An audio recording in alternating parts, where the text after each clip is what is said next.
Hi everyone, my name is Sophie. I'm 29 years old.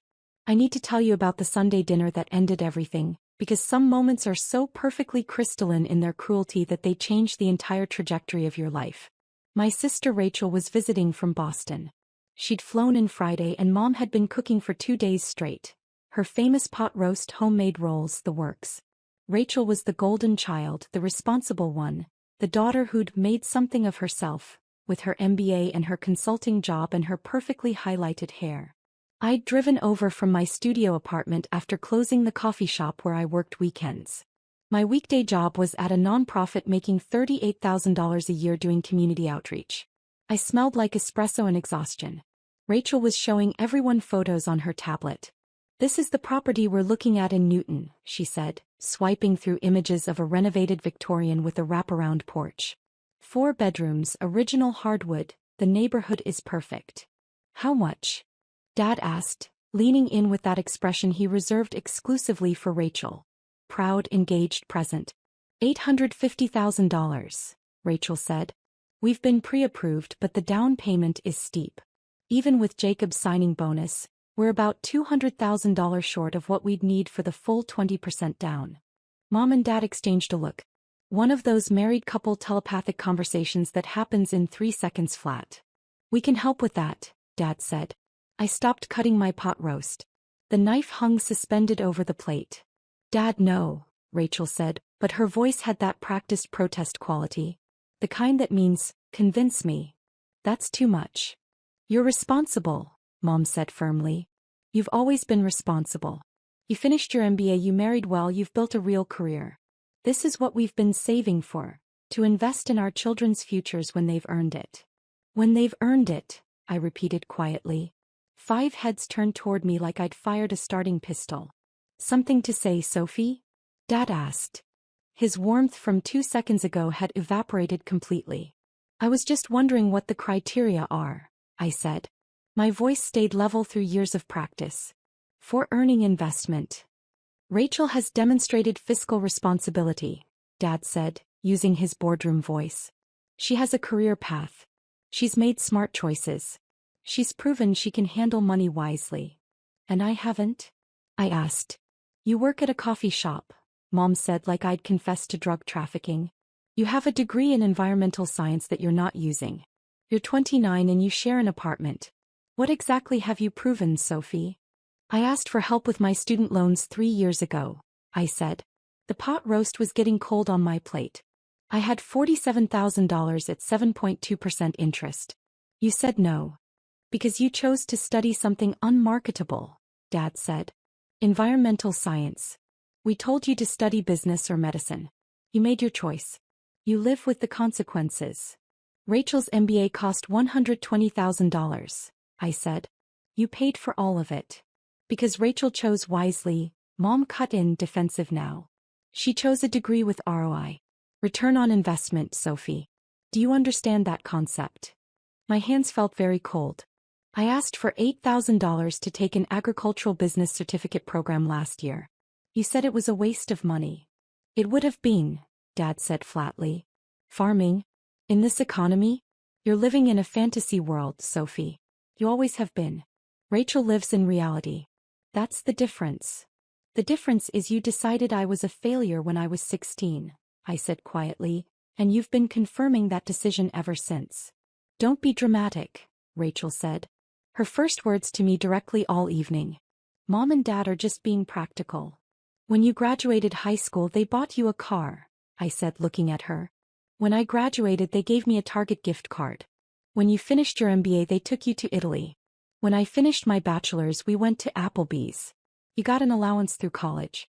I worked 3 jobs. You're just jealous," Rachel said, and her voice had an edge now. "You're jealous that I made something of myself and you didn't." The room tilted slightly. Not metaphorically. The actual dining room seemed to shift. "You know what?" I stood up. My napkin fell to the floor. "You're right. I am jealous. I'm jealous that you got parents who believed in you. I got parents who've spent 13 years telling me I'm not good enough." "Sophie, sit down," Dad commanded. "You're making a scene." "I'm making an exit," I said. "Enjoy your $200,000, Rachel."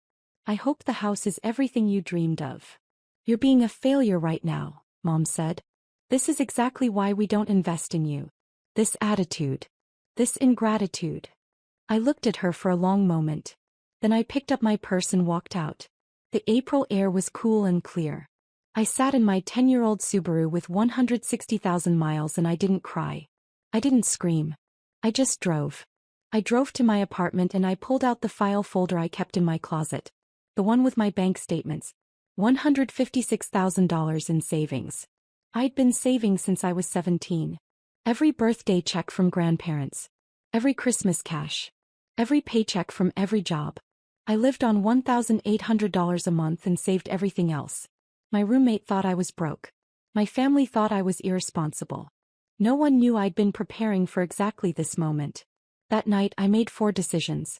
First, I changed my phone number. Second, I blocked every family member on every platform. Third, I started searching for farmland. Fourth, I scheduled a consultation with a therapist who specialized in family trauma. Jennifer Chin lived in the apartment below mine. She was 41, had immigrated from Taiwan at 19, and ran a successful catering business.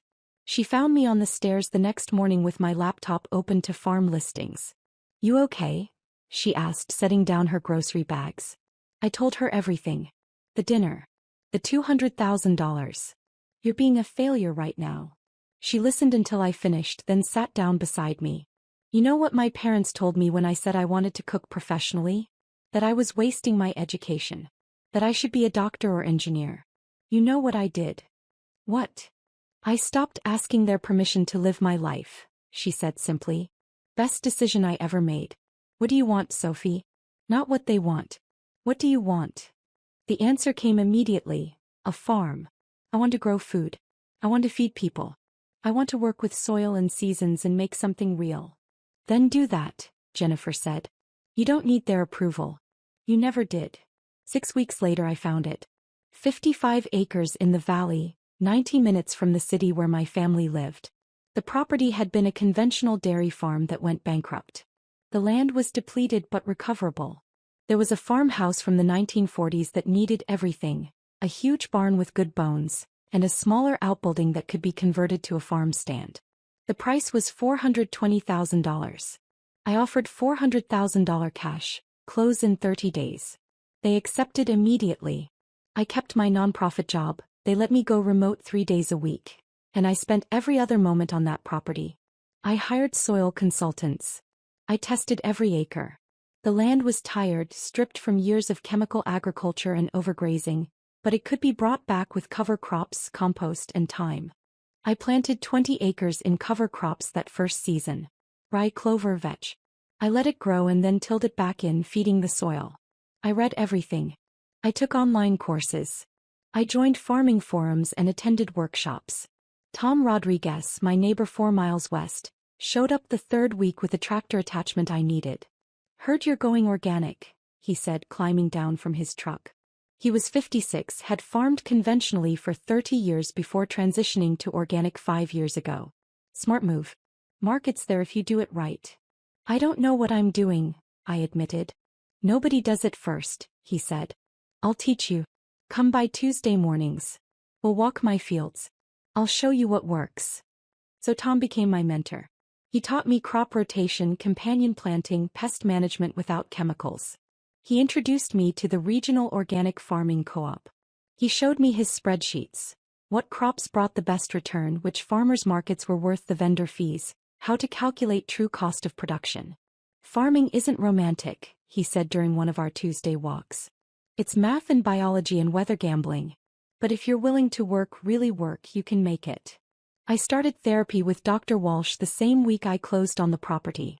She specialized in complex family trauma and estrangement. "Your family's voices are in your head," she said during our second session. "Your mother saying unmarketable. Your father saying fantasy world. Your sister saying jealous. We need to evict those voices and replace them with truth." We worked on evidence folders. I documented everything. Every email I'd sent asking for help that was denied, every achievement they'd ignored, every comparison to Rachel, every dismissal. Not for revenge. For reality. So when my brain tried to tell me I was overreacting, I had proof. Protective expectations, Dr. Walsh called it. They will try to come back when they discover you're successful. We need to prepare boundaries now. I practiced boundary scripts until they felt natural. No is a complete sentence. I'm not available for that conversation. Access is earned, not presumed. The farmhouse transformation took 8 months. I learned to drywall, to tile, to install windows. I watched YouTube tutorials until 2 a.m., then practiced the next day. The house slowly came back to life. New kitchen, refinished floors, updated electrical, efficient heating. I converted the outbuilding to a farm stand with a commercial kitchen attached. I got licensed for value-added products. I learned to make jam, pickles, pesto, dried herbs. Spring came. Year 1 of actual production. I planted 15 acres in vegetables. Tomatoes, peppers, lettuce, kale, carrots, beets, squash, beans, herbs. I started small with each crop, testing what would grow well. I focused on crops that could be harvested multiple times or had long harvest windows. I hired 2 employees. Marcus, a kid aging out of foster care who needed structure and wages, and Angela, a recently divorced woman in her 50s who needed flexible hours and purpose. I paid them $24 an hour. I taught them everything Tom was teaching me.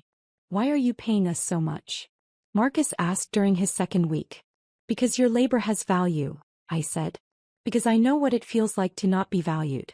Because I can afford to, and it's the right thing to do. The first farmers market was in June. I rented a booth space in the town square, the same town where my parents lived, though I didn't think about that at first. I sold out in 3 hours. The second week I brought twice as much. Sold out in 2 hours. By week 4 I had a line before I finished setting up. People loved the quality. Organic, picked at peak ripeness, varieties you couldn't get at grocery stores. I brought heirloom tomatoes in 6 colors. I brought purple carrots and golden beets. I brought herbs so fresh they still had morning dew. Where has this been all my life? One woman said, buying her 3rd bag of basil. Right here, I said. Just getting started. I added 3 more farmers markets. I started a CSA program, Community-Supported Agriculture, where people could subscribe for weekly produce boxes. I got 30 members the first season.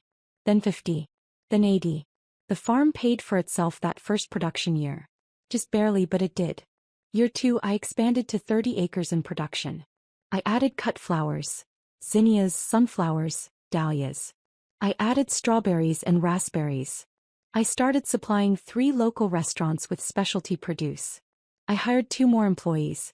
The farm stand stayed open 3 days a week and people drove from 40 miles away. I added bees with Tom's teaching. 12 hives that first year. The honey sold for $16 a jar and I couldn't keep it in stock. I added chickens for eggs. Pasture-raised, mobile coops that I moved weekly. The eggs had deep orange yolks and sold for $8 a dozen. I had a waiting list. The farm grossed $280,000 that second year. After expenses and payroll, I cleared $125,000 profit. I was 27 and I owned my land outright. I was feeding hundreds of families. I employed 6 people at fair wages.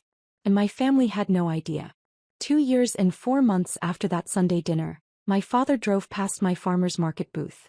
He was running errands in town, his town where he'd lived for 30 years, and he saw the crowd. 50 people deep waiting for organic produce. He got curious. He walked over. My booth had a banner, Riverside Organic Farm, Sophie Chin, proprietor. He stood at the edge of the crowd for 5 minutes watching me. I didn't see him. I was busy helping customers, weighing tomatoes, making change, laughing with regulars who came every week. Mrs. Patterson was telling me about her grandson who wanted to be a farmer. You're such an inspiration, she said. A young woman running this whole operation. My grandson asks about you constantly. Tell him to come by the farm, I said.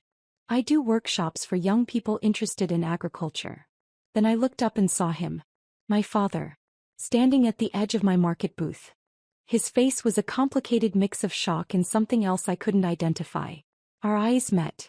I finished with Mrs. Patterson. I helped 3 more customers.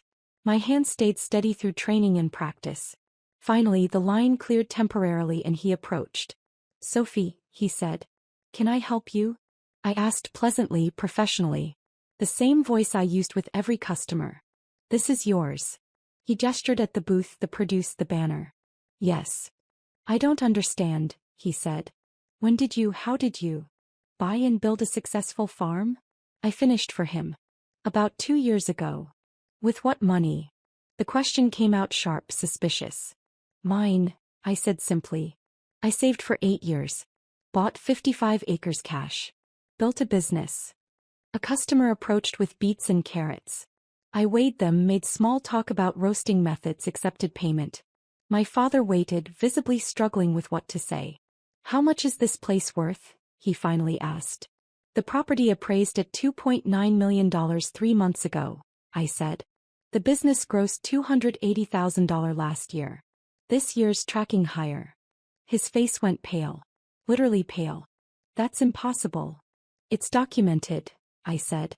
Tax returns. Bank statements. Appraisal letters. All very possible. Why didn't you tell us? He asked, and his voice had shifted. Softer. Calculated soft. Tell who? I asked. I don't have family contact. Sophie, don't be ridiculous. We're your parents. Are you? I asked quietly. Another customer approached and I held up one finger. One moment, please. I helped them select lettuce varieties, explained the difference between Butterhead and Romaine, sent them off happy. We should talk, Dad said when I turned back. Somewhere private. We're talking now, I said. I have a business to run. This is clearly not the place, he said, glancing at the crowd. Come to the house. Tomorrow. We'll have dinner. We'll discuss this properly. No, I said. The word landed between us like a stone in still water. Excuse me. His voice had the edge now. The authority voice. I said no, I repeated. I'm not available for that. I'm your father, he said. You can't just refuse. I can actually, I said. I have been. For 2 years. His jaw worked. Your mother has been sick over this. She's been worried sick about you. Then she should have thought about that before she called me unmarketable and ungrateful, I said evenly. Before you gave Rachel $200,000 and told me I was living in a fantasy world. We can explain that, he started. You already did, I said. At dinner. Very clearly. Rachel was responsible. Rachel earned investment. I was a failure. You were explicit. We were trying to teach you accountability, he said. A laugh escaped before I could stop it. Not bitter. Just amazed. You gave your other daughter $200,000 and you call that teaching me accountability? Rachel had proven herself, he said. So have I said quietly. I just didn't need your approval to do it. Marcus appeared beside me with a crate of tomatoes to restock. Boss, we're running low on the heirlooms. Thanks, Marcus. I'll get more from the truck. I turned back to my father.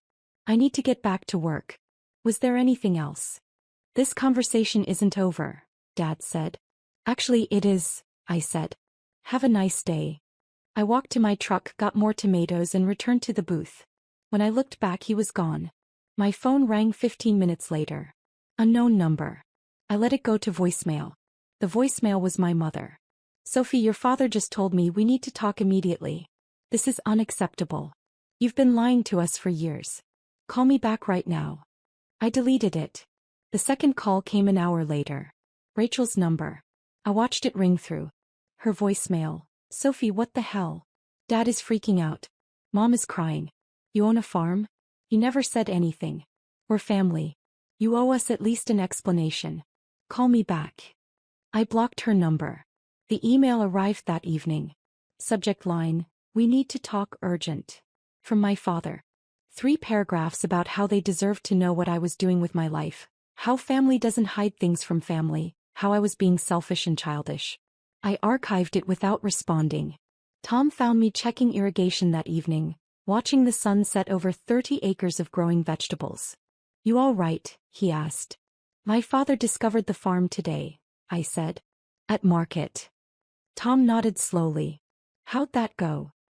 He's upset I didn't tell them, I said. That I've been lying for 2 years. You haven't been lying, Tom said. You've been living. There's a difference. They want to talk, I said. They want explanations. And what do you want? Tom asked. To keep doing this, I said, gesturing at the fields. Without them in it. Then that's your answer, Tom said simply. He paused. You know, when I transitioned to organic, my brother said I was an idiot. Said I'd lose the farm within 2 years. Said I was throwing away our family legacy. He smiled slightly. Haven't spoken to him in 7 years. Farm's never been more profitable. Sometimes the people who share your blood are the ones who can't see you clearly. The courier arrived 2 days later with an envelope. Inside, a check for $200,000 and a note in my mother's handwriting. For your farm expansion. We want to invest in your success. We're proud of you. We want to be part of this. Please call us. Love, Mom and Dad. I stood in my kitchen holding that check for a long time. Then I took it to the commercial shredder in my farm office. I ran it through until the numbers became confetti. I put the shreds in an envelope with a single sentence on my farm letterhead. You can't purchase access. I mailed it back certified. The emails escalated over the next 2 weeks. My father sent a business proposal. He wanted to help me expand, offering his business expertise and connections in exchange for a partnership stake. I replied once, the farm is not for sale. Do not contact me again. My mother sent long emails about family bonds, about how she'd carried me for 9 months, about how I was breaking her heart and couldn't I see how much they'd changed. I didn't respond. Dr. Walsh had prepared me for this. The guilt trips. The historical revisionism. The sudden claims of pride after years of dismissal. They want access to your success, Dr. Walsh said during our session. Not reconciliation with you. Notice how the contact started only after they discovered what you'd built. Rachel tried a different approach. She sent photos of us as kids. Birthday parties, Halloween costumes, summer vacations. Remember when we were close? She wrote. Don't throw away our whole relationship over money. I miss you. I'm sorry if I didn't stand up for you enough. Can we please talk? I stared at those photos for a long time. Then I wrote back, the only message I'd send. We were never close, Rachel. We were cast in roles. You were the success. I was the failure. I don't want to play anymore. I hope your house is everything you wanted. I hope you're happy. But I'm happy too, and I built this without you. I'm keeping it that way. She didn't respond. Week 3 after the market discovery, my father showed up at the farm. The gate camera chimed at 7 a.m. on a Saturday. I watched him on my phone from inside the farmhouse. He stood at the entrance looking at my sign, Riverside Organic Farm, private property, no trespassing. He pressed the intercom. Sophie, I know you're there. I just want to talk. 5 minutes. Please. I pressed the button. Leave. I drove 90 minutes, he said. You can give me 5 minutes. You had 29 years, I said. You used them poorly. I'm sorry, he said, and his voice cracked slightly. Your mother and I are both sorry. We made mistakes. We can fix this. No, I said. You can't. You told me I was living in a fantasy world. You called me unmarketable. You gave Rachel $200,000 and called me a failure at the same dinner. Those aren't mistakes. That's who you chose to be. We want to make amends, he said. We want to invest in you now. We see what you've built. We're proud. You're impressed, I corrected. There's a difference. Pride would have been supporting me before I succeeded. This is just opportunism. That's not fair, he said. Neither was that Sunday dinner, I said. Neither were 13 years of telling me I wasn't good enough. I'm done keeping score. I'm just done. We're family, he said, and the desperation was clear now. No, I said quietly. Tom, who taught me farming, is family. Jennifer, who believed in me, is family. Marcus and Angela, who work beside me, are family. You're just people who hurt me consistently until I left. I turned off the intercom. I watched him stand there for 14 minutes. Then he got in his car and drove away. The voicemails continued. 23 from my mother over 2 weeks. Escalating from gentle to angry to desperate. How can you do this to us? Your father's blood pressure is through the roof. We made mistakes, but this is cruel. I blocked each new number. My sister showed up at the farmer's market 4 weeks after my father's first sighting. I saw her before she saw me, scanning the booths looking for mine. When she found it, she stood at the edge of the crowd for a long time, just watching. I helped customers. I laughed with regulars. I gave advice on pest control for home gardens. I packed produce and made change and built the community I'd created. Finally, Rachel approached during a lull. "Sophie," she said. "Rachel.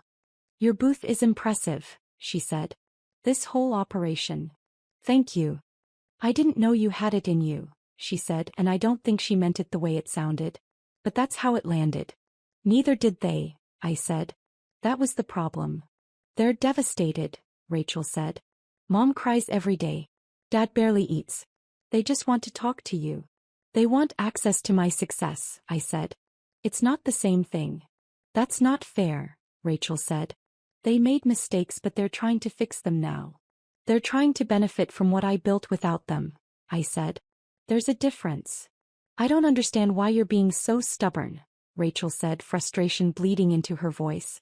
"So they didn't support your farm dream. So what? You succeeded anyway. Why can't you just accept their apology and move on?" I looked at her for a long moment. "You got $200,000 for being responsible. I got called a failure for asking for help with student loans. You got Italy for your MBA. I got Applebee's for my bachelor's. You got a car for high school graduation. I got a Target gift card. You had parents who invested in your dreams. I had parents who mocked mine. And you're asking me why I can't just accept an apology." "You're holding a grudge," Rachel said. "I'm holding a boundary," I corrected. "There's a difference. I forgive them for my own peace. But forgiveness isn't reconciliation. It isn't access. It isn't a relationship." "So that's it?" Rachel asked. "You're just done with all of us?" "I'm done being treated like I don't matter until I prove I do," I said. "I'm done with conditional love. I'm done with relationships where I'm only valuable when I'm useful." A customer approached with questions about heirloom tomatoes. I turned away from Rachel and helped them select varieties, explained growing techniques, sent them off with growing tips written on the back of my business card. When I turned back, Rachel was gone. Month 6 after the discovery, a journalist contacted me. She was writing a feature on young farmers revolutionizing local food systems. Someone had recommended my operation. I agreed to the interview. I showed her the fields, the farm stand, the community kitchen. I explained my business model, my commitment to fair wages, my belief in feeding people good food at fair prices. "How did you get started?" she asked. I told her the truth. Not all of it, but enough. "My family didn't believe in this dream," I said. "They thought farming was impractical. They invested heavily in my sister's conventional career path and told me I was wasting my potential. So I saved for years, bought land, and built this without their support or knowledge." "Are they proud now?" she asked. I thought about that. "They're impressed." Which isn't the same thing. Pride would have been believing in me before the appraisal came back at $2.9 million. The article ran in the regional Sunday magazine. "Feeding the Future: How Young Farmers Are Rebuilding Local Food Systems." My story was the centerpiece. 4 pages with photos of the fields, the farm stand, me harvesting tomatoes with Marcus and Angela. The article mentioned the family dynamic briefly, tastefully. But enough. My inbox exploded with messages from strangers. "This is my story too. Thank you for building something beautiful. Your farm gives me hope." My father sent one email after the article published. Subject: "How could you?" I didn't open it. I archived it with all the others. My mother left one voicemail from a new number. "You've humiliated us publicly. Everyone we know has read that article. How dare you air our private family business? This is unforgivable." "Then we're finally in agreement," I said to my empty kitchen and blocked that number too. Year 3 on the farm. 40 acres in production now. The business grossed $420,000. I cleared $200,000 profit after expenses and payroll. More than Rachel made with her MBA. Except I owned my land. I owed nothing to anyone. I employed 9 people at living wages. I added a farm-to-table dinner series, prix-fixe meals using only ingredients from the farm and neighboring farms. They sold out within hours of announcement. People drove 2 hours to eat at communal tables in my barn under string lights. I started hosting school field trips. Kids learned where food came from, put their hands in soil, harvested vegetables to take home. I charged schools nothing. It was an investment in the future. Marcus got accepted to state school for sustainable agriculture with a full scholarship. I never thought I'd go to college, he told me, crying. You showed me it was possible. You showed yourself, I said. I just gave you space to grow. Angela became my farm manager. She'd learned every aspect of the operation and had a gift for logistics and planning. I forgot I was capable, she told me once. My ex-husband told me I was useless for so long I believed it. You reminded me I'm not. Tom and his wife became like parents to me. Real parents. They invited me to holidays. They gave me advice without judgment. They celebrated my successes without needing to claim credit. Jennifer and her family, she'd married since I'd known her, included me in their family dinners every Sunday I wasn't at market. Her kids called me Aunt Sophie. I taught her daughter Emma about growing herbs, and she kept a garden journal with careful observations. Why doesn't your real family come to visit? Emma asked me once. Because they're not part of my life anymore, I said honestly. Did they do something really bad? They did lots of small hurtful things for a very long time, I said. Until I realized I was happier without them. That's sad, Emma said thoughtfully. But also, you seem really happy here. I am, I said. Happier than I've ever been. Dr. Walsh and I had reduced our sessions to monthly check-ins. You've done remarkable work, she said during our last session of year 3. You've built not just a business but an entire life on your own terms. I still get sad sometimes, I admitted. About what I wish they'd been. Grief for what should have been is normal, she said. Healthy even. You can mourn the family you deserved and still maintain boundaries with the family you got. Those aren't contradictory. One evening in late October I got a letter. Actual paper, actual stamps. My father's handwriting on the envelope. I sat on my porch for 20 minutes before opening it. The sun set over 40 acres of harvested fields. The season was ending. The ground was resting. The letter was 5 pages. Handwritten. It started with, Dear Sophie, and ended with, Your father who loves you. In between, it said many of the things I'd needed to hear at 16, at 23, at 26. It acknowledged the favoritism. It admitted the cruelty of that Sunday dinner. It recognized years of dismissal and comparison. It apologized. It also asked, carefully, humbly, if we could rebuild something. Not what was, but something new. Something honest. I read it 4 times. Then I wrote back. 2 pages. Thank you for this letter. I've waited a long time for these words. I believe you're sincere. I believe you have regret. But I need you to understand something. Forgiveness isn't reconciliation. I forgive you. I genuinely do. I've worked too hard for my peace to carry anger. But forgiveness doesn't mean I want you back in my life. I've built something here that works. I've built a family that sees me. I've built a success that's mine that I don't need to prove or defend. Maybe someday that changes. Maybe in 5 years or 10 years we can have coffee and talk about farming. But not today. Not this year. Possibly not ever. I need you to respect that this is my choice. The gate stays closed. The numbers stay blocked. This boundary stays firm. I hope you understand. I hope you find peace with it. But this is my life and I'm keeping it. I signed it Sophie, and mailed it without a return address. Year 4. 50 acres in production. The business broke $500,000 in revenue. I bought an adjacent 20 acres for expansion. The farm supplied 7 restaurants now, ran 3 farmers markets, maintained a CSA with 150 members, hosted monthly farm dinners, ran educational workshops and employed 14 people. I was written up in state and national farming magazines. Young Farmer of the Year finalist. Invited to speak at conferences about sustainable agriculture and fair labor practices.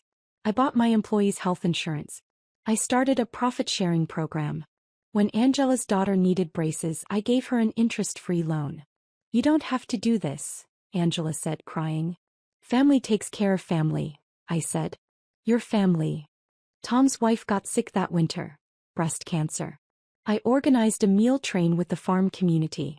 I hired extra help so Tom could take time off. I told him his job was safe, his wife's health was priority, everything else would wait. You're a good person, Sophie, he said. I'm trying to be the person I needed when I was younger, I said. My father sent one final letter that year. Brief. 1 page. I understand. I respect your decision. I'm sorry for everything. I'm proud of you, though I know I don't have the right to be. If you ever change your mind, I'm here. But I won't push. I love you, Dad. I kept that letter. I didn't respond. But I kept it. Rachel sent a Christmas card. Just a card. No note. Just her signature and love, Rachel. I didn't send one back. But it didn't hurt as much as I thought it would. My mother sent nothing. Maybe she was the angriest. Maybe she couldn't forgive my boundaries. Maybe she'd convinced herself she was the victim. I slept deeply anyway. Spring of year 5. I stood at the edge of my fields at dawn. 50 acres about to wake up for another season. The soil was healthy now, rich and dark and alive. The barn was full of equipment. The farm stand was ready to open. My employees were arriving for the season. Tom walked up beside me with coffee. Hell of a thing you built here, he said. We built it, I said. You taught me everything. I taught you technique, Tom said. You brought the vision. The heart. The belief that people deserve good food and fair treatment. That's all you. Jennifer's family pulled up the drive. They were coming to help with spring planting. Emma jumped out already wearing her farm boots. Aunt Sophie, can I help with the tomato seedlings? Absolutely, I said. Let's get started. My phone buzzed. Unknown number. I glanced at it. A text, saw your feature in the Times. Congratulations. You've built something incredible. I'm sorry we weren't there for it. I understand why you've stayed away. I would have too. Be well, Rachel. I read it twice. Then I typed back, thank you. I hope you're well too. She responded, I am. Take care of yourself, Sophie. I set the phone down. Everything okay? Tom asked. Yeah, I said. Everything's okay. And it was. The sun rose over my fields. My chosen family gathered around me. The season stretched ahead full of possibility. The soil was ready. The seeds were ready. I was ready. Keep the farm. I keep my boundaries. I keep the peace I built with my own 2 hands. The gate code doesn't change. Most numbers stay blocked. The life I built stays mine. And the vegetables? They keep growing. The tomatoes ripen in 6 colors. The lettuce fills hundreds of CSA boxes.